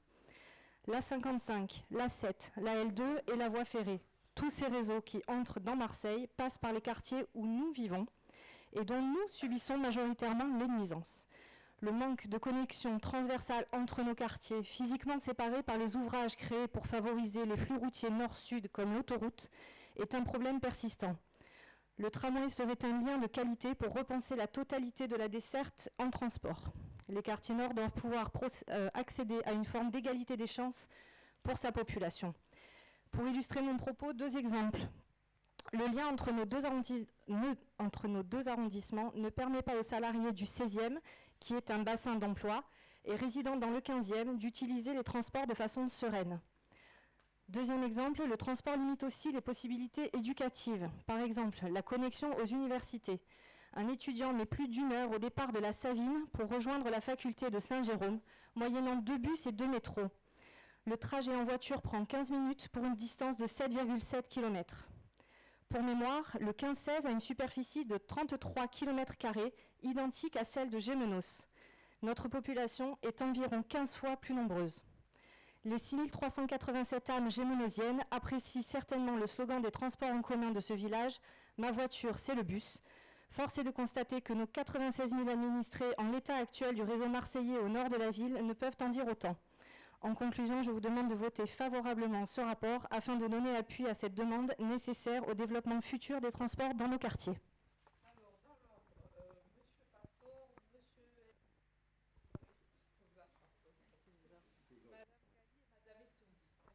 Merci Madame le maire, mes chers collègues. J'insiste sur ce rapport parce qu'il est extrêmement important pour notre secteur, car c'est la première fois depuis très longtemps que la ville enfin acte politiquement une volonté de développer le transport vers le nord. Et vous savez qu'en termes de transport lourd, métro, tramway, dans le 15-16, pendant plus de 30 ans, il a fallu se contenter uniquement du métro Bougainville, qui, je rappelle, avait été inauguré en 1987, et que 30 ans après, nous avons enfin obtenu GES avec presque 10 ans d'attente de travaux, j'en passais des meilleurs, le cimetière italien, les rails de Bougainville qui correspondaient plus aux nouveaux matériaux pour GES, etc. Je tenais aussi à vous remercier pour votre intervention à la métropole. Vous avez interpellé Mme Vassal. J'ai vu que Mme Galli était allée également dans ce sens pour que la première phase aille rapidement aux abattoirs, parce que si la première phase s'arrête à Gèze, eh bien on risque encore de perdre pas mal d'années, et que le désenclavement de Saint-Louis et du quartier des abattoirs est extrêmement important. On le voit, les voitures encombrent complètement le quartier de Bernabo, et c'est une attente très forte à la fois des habitants de Saint-Louis, des entreprises situées dans la ZAC de Saint-Louis, parce qu'aujourd'hui l'entrepreneuriat est étroitement lié aussi aux mobilités, et également une volonté des étudiants du lycée Nord de Marseille d'avoir ce transport durable et de qualité, et il est important pour nous que nous puissions nous battre en ce sens.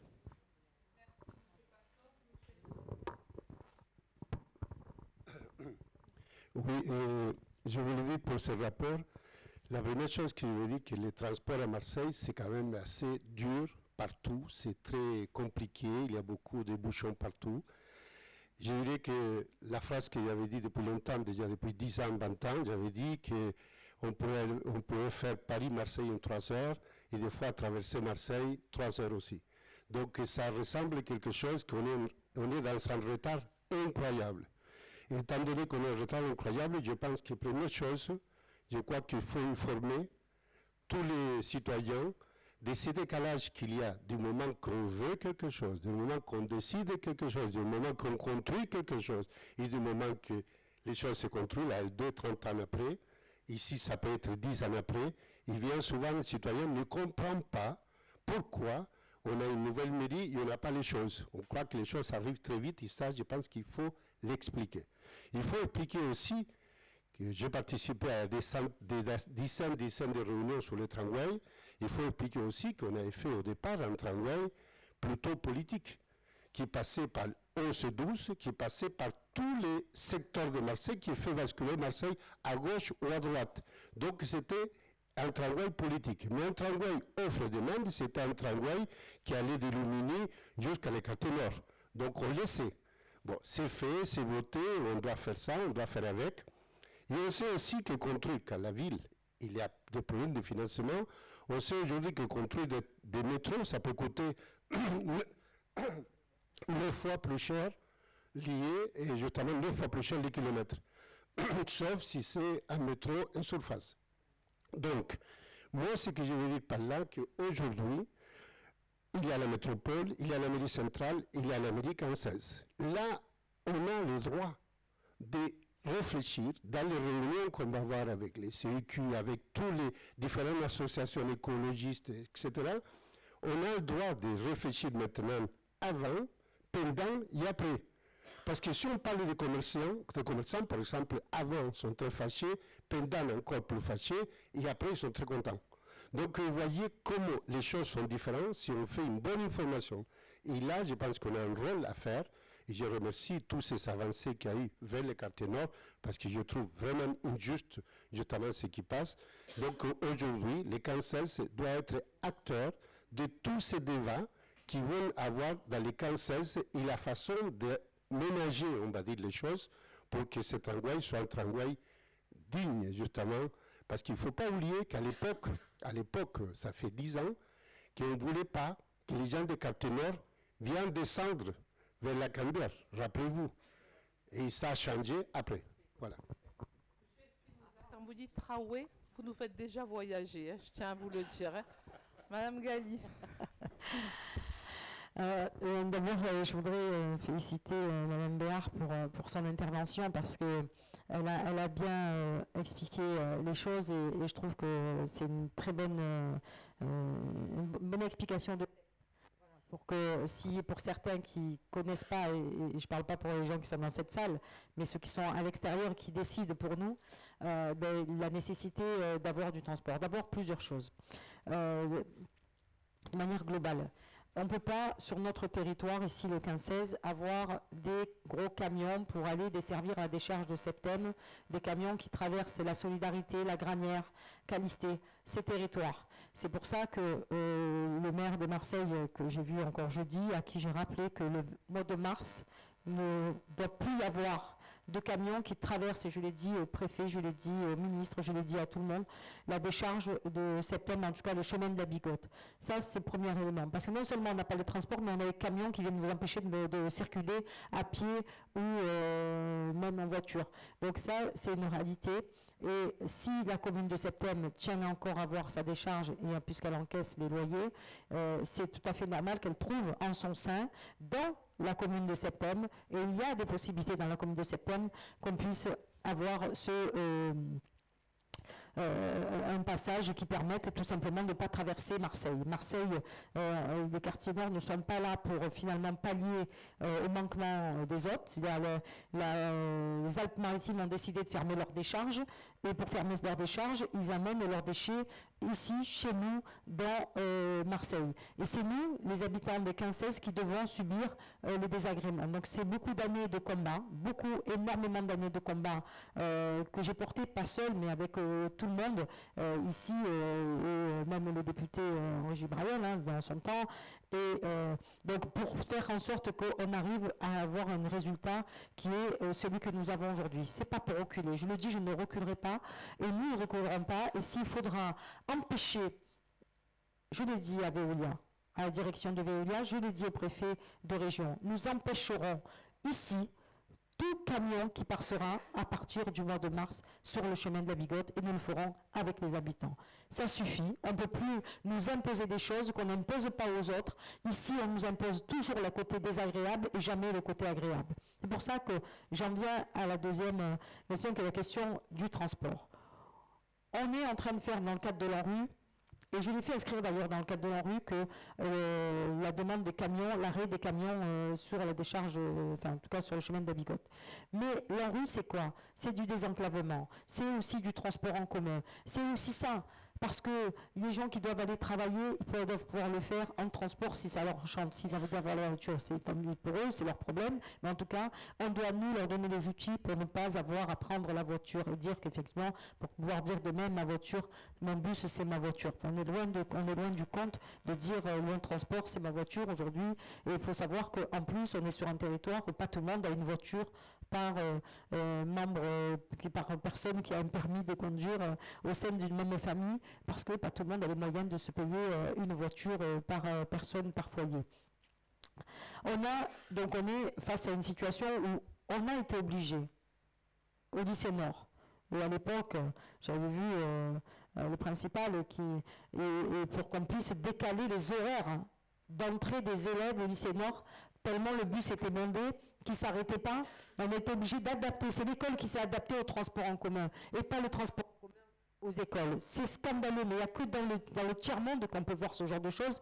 On est dans la deuxième ville de France, on est au XXIe siècle. Moi, je veux bien qu'on parle de plein de choses, des fois des choses tellement futiles, on est dans des détails des fois pour faire plaisir aux uns et aux autres, et finalement, dans la partie essentielle, vitale, parce que c'est vital aujourd'hui le transport. C'est vital, c'est ce qui vous permet d'aller à l'école, c'est ce qui vous permet d'étudier, c'est ce qui vous permet d'aller vous faire soigner, c'est ce qui vous permet d'aller travailler, c'est ce qui vous permet d'aller faire vos courses, c'est ce qui permet de faire des loisirs. Et bien, tout ça, on vous l'enlève. On vous l'enlève parce qu'on ne vous le donne pas, parce qu'on ne vous donne pas le transport digne de ce nom qu'on doit avoir dans la deuxième ville de France. Je le dis parce que en son temps, Emmanuel Valls, lorsqu'il était Premier ministre, avait écrit au maire de Marseille pour lui dire qu'il finançait à 1 million d'euros les études pour aller jusqu'au lycée Nord. Le tracé, il existe. Comme ne disent pas qu'il n'y a pas de tracé, oui, il existe le tracé. Il existe de la rue de Lyon en passant ou par Mardy-Rossan ou en fonction s'il y a une nécessité technique, mais c'est pas, franchement, c'est pas un problème. Il y a deux variantes, donc elles sont complètement possibles. C'est que les variantes, elles existent, pour accéder, arriver au lycée Nord, pour tomber sur Consolat, chemin du littoral, remonter, Plandal, Calisté, Plandal, Bricarde et Castellane, et arriver tout simplement sur Saint-Antoine et demain vers l'hôpital Nord. On a le tracé vers le ruisseau de la Caravelle, où nous pouvons refermer ce ruisseau pour permettre tout simplement de faire une voie carrossable. Tout ça, c'est dans le PBU, ça existe. Donc, on expliquer que ça n'existe pas, c'est scandaleux. Ou que ce n'est pas possible, c'est scandaleux. Aujourd'hui, le Premier ministre est à Marseille. Je lui ai fait part. Je le dis parce que j'ai eu encore tout à l'heure le préfet au Marseille en grand, M. Carnier, avec qui, franchement, nous travaillons très bien. J'ai fait part. Voilà. De dire que, et comme on l'a dit à la présidente de la métropole avec Mme Boulinseur, nous, on se tient prêt. Et nous, dès janvier, nous demanderons une réunion, parce que dans le cadre de l'équité des territoires et dans le cadre de la rue, parce que tout ça, ça traverse dans le cadre de la rue, c'est financé dans le cadre aussi de l'aide apportée à ces territoires. On a fait en sorte que, puisque vous savez que j'avais demandé que Campagne-Évêque rentre dans la rue, on y est arrivé aujourd'hui, c'est dans un projet interne, justement un projet de priorité nationale, ce qui veut dire qu'aujourd'hui, on a tous les outils, tous les moyens de pouvoir y arriver et de pouvoir faire les choses bien. Il reste juste la volonté humaine. Alors, le Premier ministre est là. Je forme un vœu, on est en période de Noël, je crois qu'on peut encore peut-être former des petits vœux. Voilà, je vais en faire un. C'est quoi? C'est tout simplement que toutes les collectivités s'entendent. On ne peut pas se diviser sur cette question, parce que si on se divise sur cette question, alors c'est les Marseillais qui en pâtiront. Les Marseillais de nos territoires. Parce que c'est d'abord ceux-là, c'est ceux-là qui souffrent, c'est ceux-là qui sont dans l'attente. Et si nous voulons que justement ces territoires vivent mieux, ces territoires soient plus agréables, avec des routes beaucoup plus agréables, la RD4D qui doit être refaite, mais dans de vraies conditions, pas seulement juste de l'enrober ou juste faire semblant de refaire une voie qui aujourd'hui a besoin d'être complètement réfléchie et retravaillée. On a aujourd'hui avec la L2, je dirais dans les 15-16, finalement un délestage, puisqu'il y a beaucoup de véhicules qui traversent finalement le 15-16, le 13-14, 15-16, qui sont le 2-3. Ce sont des secteurs très engorgés. Et la simple et bonne raison, il suffit qu'il y ait un accident et que le tunnel soit bouché. Vous avez dû le vivre vendredi. Vous ne bougez plus dans le 15-16. Ah oui, vous ne bougez plus dans le 15-16. Il vous faut 3 heures pour arriver au centre-ville dans les meilleures conditions si vous y arrivez, si vous n'avez pas jeté l'éponge avant. Ben c'est ça Marseille. Marseille ne peut pas être bloqué parce qu'il y a un véhicule qui est tombé en panne ou un accident sur la route dans la ville. Parce que oui, l'entrée se fait... On a l'avantage ici dans le 15-16, parce que moi je dis que c'est un avantage. On a les entrées sorties d'autoroute. Mais en même temps, on est la porte de Marseille. On est à la porte de Marseille.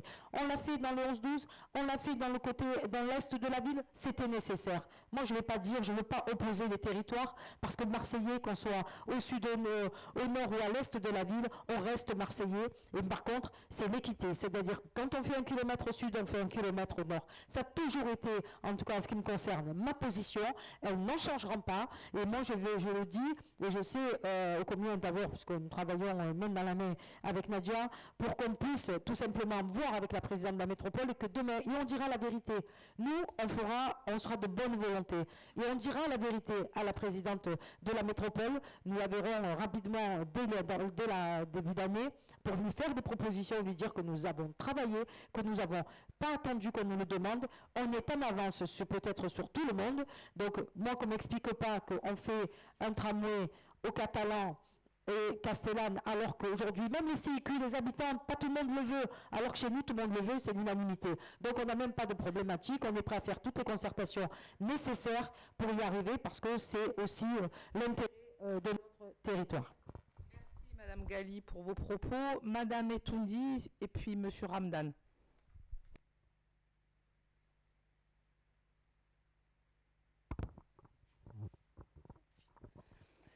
Alors d'abord, pour commencer, j'aimerais dire que depuis le mois de juin, j'ai quitté la présidence du Printemps marseillais et je ne fais plus partie du Printemps marseillais.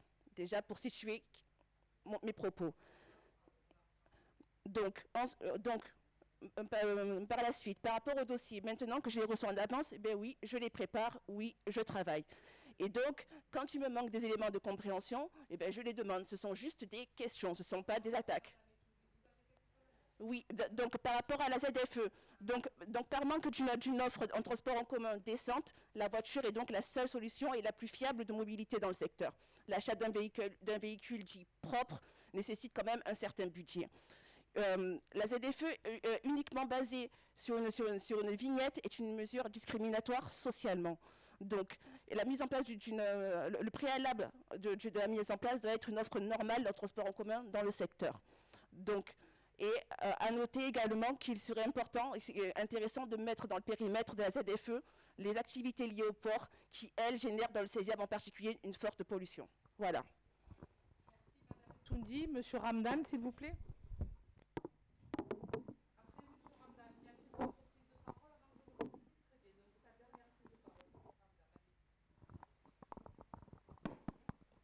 Merci Madame le maire. Je vais être plus bref que mes collègues, mais je souhaite faire part de ma vive émotion, à savoir que ce rapport va être enfin voté, parce que c'est le sens de mon engagement politique. Moi, je suis à la base conseiller en insertion, et quand je recevais des jeunes, je ne comprenais pas toujours pourquoi ils arrivaient en retard à leur entretien, pourquoi ils n'étaient pas pris lorsqu'ils venaient de ces quartiers-là. Et la première fois que j'ai pu parler à la presse, c'était pour dire que j'avais des jeunes que je recevais qui n'avaient jamais vu le Vieux-Port. Ils habitaient pourtant pas très loin du Vieux-Port, ils habitaient Bassens, à la Solidarité, aux Égalades, à la Savine, et pourtant ils n'étaient jamais descendus en centre-ville. Il faut savoir que ma génération, on a eu le bus gratuit pour aller à Corbière. On a eu un bus juste pour pas descendre en centre-ville, en fait, pour nous obliger en quelque sorte à aller à rester dans nos quartiers. Le fait d'avoir ces transports qui vont se développer, ça va être une réelle chance pour la jeunesse. Cette jeunesse que je représente au sein de la ville de Marseille ne devra pas être oubliée dans les études de ce transport-là, parce qu'elle compte, elle a envie, et c'est les premiers à avoir besoin de ces transports.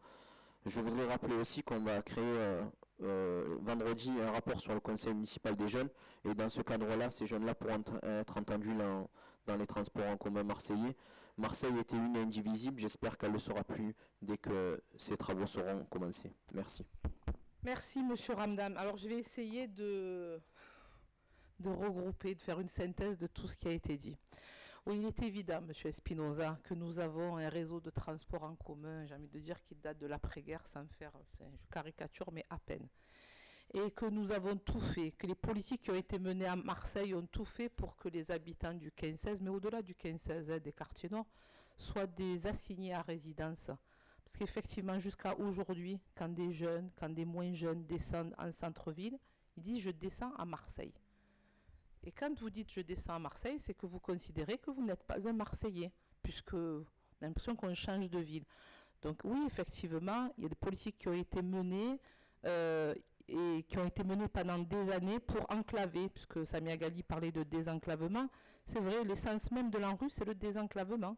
C'est quand on fait des opérations. J'ai écouté tout le monde religieusement. Alors je ne vous demande pas de m'écouter religieusement, mais de m'écouter. Donc je disais donc que c'est l'essence même de l'ANRU, effectivement, c'est le désenclavement de ces cités. Donc le transport aurait dû être pensé au même moment que la réhabilitation a été pensée dans ces cités. Sur la question du tramway, bon, ça a été dit par Mme Gali, ça a été dit par Romain Pastor. Effectivement, nous l'avons porté, Mme Gali et moi-même, à la métropole. Bon, et on a eu des engagements, enfin, oui, on a eu des engagements un peu forcés, hein, un peu sous la contrainte, on peut le dire. Hein. On ne peut pas dire qu'on nous ait dit très volontiers, de manière très agréable, ok, c'est qu'aujourd'hui, voilà, l'État est en train de mettre la pression à la métropole pour qu'on désenclave ces quartiers nord, où il y a une vraie nécessité, où il y a un vrai besoin. Mme Gali le disait notamment sur la question des lycéens au lycée Nord, au lycée Saint-Exupéry, pour lesquels on a déplacé les heures de cours, on a décalé les heures de cours pour que les élèves puissent participer à la première heure de cours. C'est pas acceptable. Mais j'ai envie de dire qu'au-delà de ce pourquoi nous nous battons les uns et les autres, à savoir avoir un réseau de transport en commun qui est digne de ce nom, qui est l'idéal serait le métro, nous le savons tous ici. Pour autant, nous sommes tous responsables les uns et les autres. Nous savons très bien que le métro, c'est quelque chose qui va arriver, nous l'espérons. Mais à un moment donné, il faut avoir un discours de vérité. Je ne sais plus qui le disait, il me semble que c'est vous, Mme Gali. Il faut avoir un discours de vérité en direction de nos habitants. Et on n'est pas là, même si on est en période de Noël, pour leur raconter des contes de fées, leur raconter des histoires. Aujourd'hui, la seule alternative dans des délais raisonnables, ça reste le tramway. Il faut que nous y travaillions. Des études ont été faites, Mme Gali le rappelait, à savoir même sur 2 variantes, boulevard de la Méditerranée ou Mardi-Rosien. Donc les études, elles sont là. Aujourd'hui, c'est est-ce qu'on a la volonté politique de faire avancer la question du tramway sur le 15-16 ou pas. Mais au-delà de ça, il faut qu'un travail soit mené aussi avec la métropole. Parce que vous savez très bien que la temporalité politique et la temporalité chez l'être humain, chez l'habitant, il y a un fossé entre les deux. Et il va falloir aussi, avec la métropole, et notamment dans le cadre de l'égalité des territoires, Mme Gali, elle n'a oublié de le dire, ça fera partie des discussions avec la métropole. Il va falloir revoir la fréquence des bus, il va falloir revoir l'amplitude horaire. Parce que moi, j'ai été interpellée par des mamans de la Castellane, pas plus tard que cette semaine, dont les enfants font des études à Lumigny, parce qu'on fait aussi des études ici, dans le 15-16, voilà. Et les mamans m'expliquaient que comme les bus arrêtaient le métro à une certaine heure, ben notamment quand ils arrivent à Capitaine-Gèze, ils sont obligés de faire à pied Capitaine-Gèze, la Castellane, à pied. Et c'est long. Et quand vous avez eu je ne sais combien d'heures de cours que vous devez encore faire 1 heure, enfin pour moi, si je devais faire Capitaine-Gèze, la Castellane, peut-être que j'arriverai le lendemain matin à la Castellane. Ça, c'est la petite... voilà. Mais il y a au moins 1 heure de marche, voire 1h30 de marche. Donc ça n'est pas acceptable. Donc au-delà du combat qui est le nôtre, de faire avancer la question des transports en commun sur la ville, et notamment la question du tramway, va falloir revoir aussi le transport tel qu'il est pensé aujourd'hui, à savoir travailler sur l'amplitude horaire et travailler sur la fréquence des bus, hein, puisqu'aujourd'hui nous n'avons que des bus, donc en l'occurrence c'est la fréquence des bus. Et je ne sais plus qui disait, je crois que c'est toujours Mme Gali, décidément, qui parlait de la RD, tout à fait, tout à fait, oui, c'est ce que je disais, donc c'est en cours, voilà. Et notamment sur la question de la RD 568, vous vous rendez compte quand même que durant l'été, le 27 juillet, on reçoit ici en mairie de secteur de la part du département une demande de permis de construire d'aménagement pour la RD 568. Alors je caricature, mais à peine, où en fait on prévoit de regoudronner et de prévoir une piste cyclable. Mais je veux dire, c'est la voie d'entrée de Marseille. On ne peut pas imaginer que ça se résume à ça. Il faut penser la place de la voiture, il faut penser la question des parkings, il faut penser un tas de trucs. Et on ne peut pas se limiter à juste faire une demande qui émane du conseil départemental, puisque c'est une route départementale, comme chacun d'entre vous le sait ici, où cette demande consisterait juste à regoudronner et à mettre une piste cyclable. Mais de qui on se moque de qui? Franchement, on se moque de qui? Et d'envoyer en plus en période estivale cette demande, c'est aussi, vous imaginez bien, ça n'est pas innocent. Mais comme nous sommes les uns et les autres toujours très vifs et toujours en veille, vous savez, c'est comme les ordinateurs, on a l'impression qu'ils sont éteints, mais ils ne sont jamais éteints. Il suffit d'appuyer sur une touche et ils redémarrent. Et comme on est en veille, on a bloqué cette demande et on a demandé aujourd'hui à ce que les services du département, avec la ville, on travaille sur un projet qui est plus ambitieux. On ne peut pas continuer à travailler de cette manière-là. On ne peut pas avoir, je rappelle juste que sur le 15-16, parce que c'est 100 000 habitants, mais en fait, c'est plutôt 110 000 que 100 000 habitants. Le 13-14, c'est 150 000 habitants. C'est-à-dire qu'entre les 4 arrondissements, c'est quasiment un quart de la population de la ville. On ne peut pas mettre à l'écart de l'ensemble de la ville. On ne peut pas assigner à résidence un quart de la population de la ville de Marseille. Ça n'est pas possible, ça ne peut plus continuer. Bien évidemment, on se satisfait de cette délibération. Il faut voter cette délibération puisque ça va très clairement poser la position du secteur sur la question du tracé du tramway. Mais je compte sur les uns et sur les autres, et notamment sur Madame Gali sur la question de l'équité sur les territoires, pour que ce tramway voit le jour, qu'on avance très rapidement sur cette question du tramway. Et le seul moyen de rassurer les habitants, c'est qu'ils voient des pelles, des pioches, des tractopelles commencer à faire les travaux. Et quand on verra les tractopelles faire les travaux, on se dira, il se passe enfin quelque chose. Alors, j'aime à croire qu'il va se passer quelque chose, puisqu'on a eu un engagement de la métropole. Mais après, vous savez ce qu'on dit, hein, il y a les actes et puis il y a les mots d'amour. Mais nous, ici, par définition, on a toujours préféré les actes que les mots d'amour. Les mots d'amour, ça fait plaisir, mais enfin, ça rassure un temps, mais ça ne rassure pas longtemps. Et nous, on préférerait être rassurés longtemps et apporter des réponses à long terme à nos habitants. Enfin, je connais l'engagement des uns et des autres ici, et je suis sûre que collectivement, nous arriverons à faire avancer cette question du tramway sur le territoire. Je mets donc aux voix qui est contre cette délibération, qui s'abstient. Elle est donc votée à l'unanimité. Le dernier rapport, c'est le rapport 10, et c'est Madame Gali qui le présente.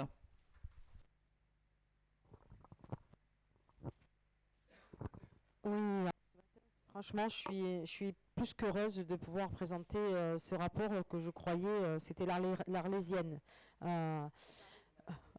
Comme quoi, finalement, avec persévérance, on y arrive toujours, et pugnacité, quand on lâche rien, on y arrive toujours.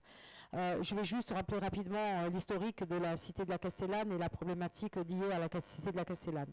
En 2012, j'étais allée voir à l'époque le ministre François Lamy pour lui demander de pouvoir rentrer dans l'ANRU la Castellane, parce que je considérais qu'il y avait des aménagements lourds à faire sur la Castellane et que nous ne pouvions le faire que si nous avions le financement au niveau de l'État de manière conséquente.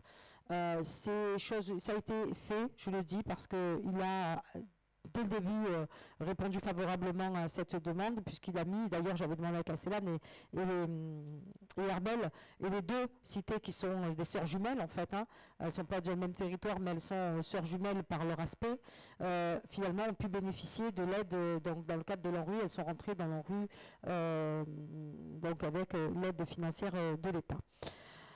Mais pour autant, à la Castellane, nous avons perdu beaucoup de temps, parce que il y avait une situation qui était liée au centre social, puisque le centre social étant propriétaire de leur mur, ils souhaitaient rester, le conseil d'administration souhaitait rester propriétaire des lieux. C'est normal, c'est leur droit, ça s'appelle tout simplement le droit. Et nous n'avions pas eu, je le dis, la volonté, voire même il n'y avait pas la volonté politique en son temps de d'ailleurs Madame Carrega, qui a préféré bénéficier, alors que nous, moi je l'avais fait, franchement je ne m'étais pas posé de questions. Pour moi j'avais mis Herbel et la Castellane dans le même paquet, parce que je considérais qu'il fallait faire les choses de la même manière, sans faire de hiérarchisation, tout à l'heure que Madame Boulaison le disait, de la misère, ben oui, sans hiérarchisation non plus de cette situation de ces quartiers, parce qu'il n'y en a pas un qui est prioritaire par rapport à un autre, ils le sont. En son temps, la ville de Marseille a plutôt pour que nous puissions pas la solution pour le centre social de la Castellane. Après discussion, bien sûr, mais aussi après mais après discussion et après travail auprès des services juridiques de la ville, nous avons trouvé la formule juridique qui finalement peut nous permettre de protéger juridiquement et le centre social et la ville de Marseille pour pouvoir lui attribuer un lieu qui est en réalité le lieu aujourd'hui des tennis, qui appartiennent d'ailleurs à la mairie des 15-16, mais bien sûr les tennis, le complexe sportif, on verra ce qu'on y mettra, l'adjoint au sport et Madame le maire et les habitants nous diront exactement ce qu'ils veulent. Si les tennis, on peut faire tennis plus autre chose, mais en tout cas aujourd'hui ça a été fléché comme équipement sportif qui viendra ensuite se mettre à un autre endroit qu'on décidera sur la Castellane et qui restera bien sûr propriété de la mairie des 15-16. Ça, je sais que vous y tenez et moi aussi.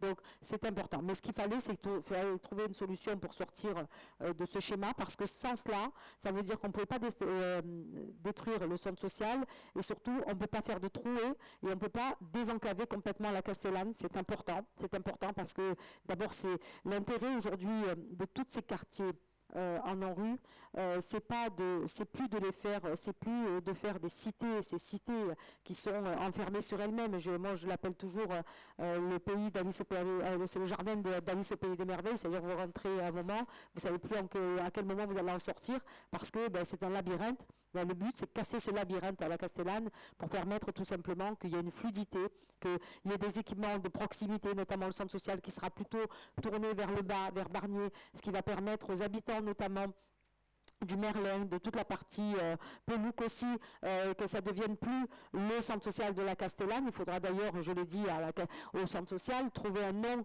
qui soit un nom générique et plus un nom d'une cité, parce que si on peut à chaque fois enlever les noms des cités, c'est mieux, parce que ça devient le nom de tout un territoire, de tout un quartier, et pas seulement de la cité, ça devient un lieu qui soit commun à plusieurs personnes. Donc, ça, c'est important.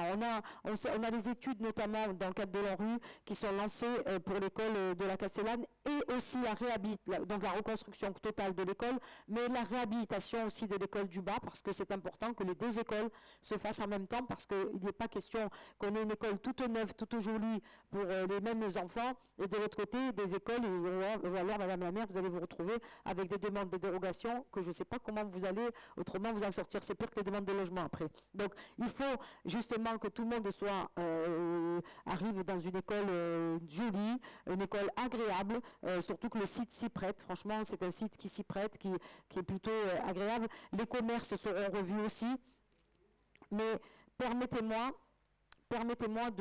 d'en profiter pour dire que je viens de terminer la séquence des COTEC, des COPIL. C'est toutes les réunions de préparation pour le comité d'engagement de mi-janvier sur la question de l'ANRU, que ce soit sur la Busserine, que ce soit sur Herbel, que ce soit sur Malpassé, sur Frévalon, que ce soit sur Solidarité, Calisté, Granière, que ce soit Bricard aussi, sur lesquels les habitants ont été là, ont pu voir tout le travail qui est en train d'être entrepris pour améliorer. Je ne dis pas que c'est simple, c'est du boulot, parce que j'ai pu faire un travail en 8 mois, un travail qui n'a pas été fait en 20 ans, je le dis. Et ici, sur cette salle, si les murs pouvaient parler, ils pourraient nous redire tout ce qu'on a dit, Madame Boulensor, ce que vous aviez dit vous-même en son temps, ce que j'ai pu dire en tant que maire aussi, et ce que vous aviez dit vous à l'époque en tant qu'adjointe et des responsables à l'époque de l'ANRU sur le 15-16. Tous ces sujets, tous ces combats que nous avons menés, aujourd'hui je suis fière. Je suis fière de pouvoir tout simplement permettre aux habitants de leur rendre leur dignité. Et c'est eux qui vont décider dans quel quartier et dans comment ils ont envie de vivre dans leur secteur. Et qu'on ne leur impose rien, que ce soit à la Savine, que ce soit à la Bricarde, que ce soit partout, on n'impose rien à personne et c'est avec les habitants que l'on fait. Et c'est important parce que ce travail, c'est les comités d'engagement, c'est ce qui va nous permettre tout simplement de dire voilà les fonds que nous voulons. Nous avons juste mis des pastilles avec, par exemple, l'équipement sportif, ça va coûter tant, parce que au mètre carré, M. Taillard reconnaît bien ça, pour avoir un chiffrage, et ensuite derrière nous dessinerons ce projet. De dire ici que la piscine nord réouvrira la piscine nord, ça j'en prends l'engagement ici, devant vous. Parce que nous ferons tout, j'ai obtenu les financements et nous ferons en sorte que la piscine nord, avec un projet beaucoup plus ambitieux que seulement de dire on réhabilite la piscine, on en a parlé, Madame Boulencel, Madame la maire le sait, puisque nous le faisons ensemble, c'est que cette piscine, un projet complexe sportif et on verra ce qu'on y met à côté, on verra, ça fait partie des choses qui ne sont pas complètement définies mais nous aurons à le définir ensemble. C'est tout ce travail qui aujourd'hui pour notre territoire parce que bien sûr ensuite à la rentrée nous aurons Cabucel, Crotte, toute cette partie, Campagne-l'Évêque, aussi à retravailler. Vous voyez qu'on fait un maillage total. La piscine, je ne l'ai pas dit, mais de la Castellane aussi sera revue. Il faudra qu'on réfléchisse à comment nous voulons l'ouvrir réellement sur le quartier, lui donner un peu plus de vie que ce qu'on a aujourd'hui. C'est bien beau, c'est cloche là, mais bon, c'est pas ce qu'il y a de meilleur quand même en matière ni esthétique, ni même confort. Et tout à l'heure, on parlait de la question énergétique, c'est pareil. Donc, c'est toutes ces questions-là qu'il va falloir que l'on traite. Je le dis, quand on se bat avec Mme Boulenceur pour que tout simplement à Saint-Louis-Sucre, ben on n'est pas rien contre Saint-Gobain. Moi, je les ai reçus avec un Saint-Gobain. Il a très bien compris d'ailleurs, le patron.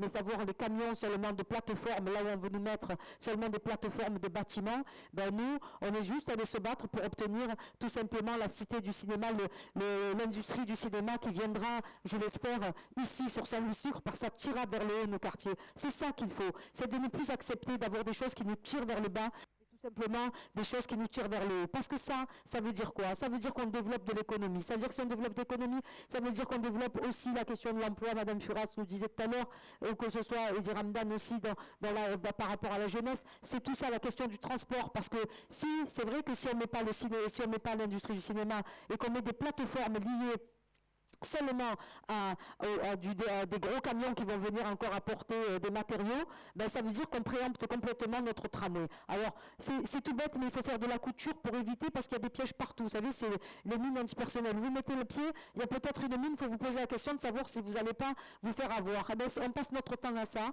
à vérifier de ne pas se faire piéger à chaque fois qu'on nous propose quelque chose, de voir finalement qu'est-ce qui se cache derrière. Ben, on a été vigilante, et là, je le dis, parce que je crois qu'on n'est jamais mieux remercié que par soi-même, donc il vaut mieux se le dire, Madame Boulenceur, hein, voilà, c'est la vérité. Quand on fait bien les choses, il faut aussi le dire, parce qu'il y a des choses qui ne se voient pas. Le nombre de réunions qu'on a passées, le nombre d'heures discutées, le nombre de discussions, le nombre de rendez-vous, le nombre, je dirais, de boulot qui a été fait, ben aujourd'hui, moi je suis fière de voir que, enfin, tout ce que nous avions dit par le passé, nous sommes en train de le mettre en œuvre, et que l'année 2022, ce sera, j'espère, une année très riche. Y a-t-il d'autres prises de parole? Vous avez raison, Mme Gali, il faut se féliciter. D'ailleurs, je vous félicite pour votre engagement, votre mobilisation sur les dossiers en rue. Et enfin, on sort de cette impasse qui était la relocalisation du centre social de la Castellane. Vous avez raison, on le traite des années, vraiment des années, hein, voilà. Pardon? Voilà, donc ça fait bientôt 10 ans. On va fêter bientôt le 10e anniversaire, mais bon, là, pour le coup, on n'aura peut-être pas le... Mais non, on le fête pas. On le fête pas puisqu'on vote la délibération vendredi. Bien sûr, on peut que s'en féliciter. Et sortir le centre social de la cité, c'était essentiel. C'était le même combat que nous avions mené aussi sur la Sabine, où on ne voulait pas d'un centre social dans la cité, parce que le sortir, c'est s'assurer de créer une véritable mixité. Parce qu'à un moment donné, il y a des outils, il y a les grands discours, la contiennent, tout ce qu'on peut entendre en cette période sur la mixité, l'intégration, l'assimilation, mais voilà, il y a des outils qui permettent de créer cette mixité. Et sortir un centre social d'une cité, ça permet justement de créer une véritable mixité. Et donc le fait de le relocaliser là où il doit l'être, à savoir à proximité, voire même qui empiéteront sur les terrains de tennis sur le bas de Barnier, enfin sur Barnier, c'est essentiel. Vous avez raison aussi de rappeler que vous avez pu faire entrer le groupe scolaire Barnier, parce que ça ne tient pas à grand-chose. Hein. C'est-à-dire que celui d'en haut s'appelle le groupe scolaire La Castellane, donc de fait, on le rentre dans la réhabilitation. Comme celui d'en bas s'appelle Saint-André-Barnier, mais il ne rentre pas dans le dispositif en risque, qui est quand même un truc de fou quand on y pense, quoi. Voilà, donc merci à vous de l'avoir aussi intégré, parce que c'est vrai que ça voulait dire aussi à un moment donné que même dans une même cité, on considérait qu'on catégorise les habitants en fonction du fait qu'ils habitent sur le haut de la Castellane ou le bas du 15e, et qu'on ne peut pas imaginer que ceux du haut iraient dans une école flambant neuf, et c'est très bien, et c'était une nécessité, et que ceux d'en bas continuaient à avoir leur groupe scolaire qui date, comme je l'ai dit, voilà, pour le coup de l'après-guerre, ça c'est sûr. Voilà, donc merci à vous pour votre engagement sur cette question-là. Bien évidemment, je vous demande de voter favorablement cette délibération qui est attendue depuis près de 10 ans. Et que je vais faire comme Madame Mokhtari, je vais demander l'unanimité, on verra bien ce que ça donnera. Qui vote contre? Qui s'abstient? Eh ben, vous voyez, quand c'est moi qui le demande, Madame Mokhtari, j'ai l'unanimité, donc je m'en félicite. Oui, oui. Alors, Madame, bien sûr, Madame Gali, qui souhaite prendre la parole. Ouais, allez-y, je vous en prie. Oui, donc dans le cadre, alors là pour le coup c'est notre délégation, notre casquette, des grandes manifestations. Je voudrais juste, vous tous, et c'est important de le dire pour que tous les habitants aussi du 15-16 puissent venir. Samedi, donc à 18h30, nous aurons une grande parade sur le Vieux-Port, une très belle parade. Samedi 18, oui, excusez-moi, bien fait de le dire. Samedi 18, donc une belle parade sur le Vieux-Port avec une patinoire qui sera installée pour toutes les fêtes, pendant toute la période des fêtes de Noël, qui sera gratuite pour tous les petits Marseillaises et Marseillais.